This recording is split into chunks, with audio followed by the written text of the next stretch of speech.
Hi అండి. అందరూ ఎలా ఉన్నారు? లంచ్ అయిపోయిందా అందరికీ?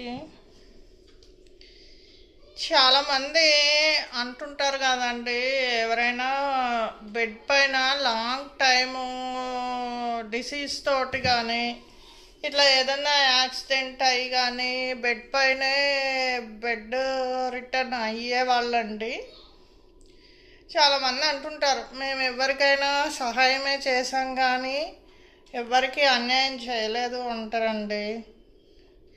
అది ఎలా అండి? మీరు ఏ కర్మ అయితే చేస్తారో ఆ కర్మ మీకు కంపల్సరీ రిటర్న్ కొడుతుందండి. బాలు గోడకేసి కొడతారండి, అది మళ్ళీ బ్యాక్ వచ్చేస్తుందా? అహంకారంతో స్వార్థంతో కళ్ళు నెత్తికెక్కి పనులు చేస్తారు కదండి. అప్పుడు తెలియదు, మనం తప్పు చేసినా దాన్ని రైటే అనుకుంటాము. తర్వాత మనం బెడ్ పైన ఐసీయూలో పడుకుంటాం చూడండి. బెడ్ పైన పడుకొని మన కేర్ టేకర్స్ అందరూ డబ్బులు లేకుండా కొడుకులు కోడళ్ళతో తిట్టించుకుంటూ వాళ్ళ డబ్బులు ఇయ్యరు, మన దగ్గర డబ్బులు ఉండవు. అవన్నీ మీరు చేసిన కర్మలే అండి. మీరు చేసిన కర్మలు మీరు ఇప్పుడు అనుభవిస్తారు. అంతే అండి. అన్యాయం చేయకుండా దేవుడు ఎవరిని పనిష్ చేయడు. Okay friends, bye.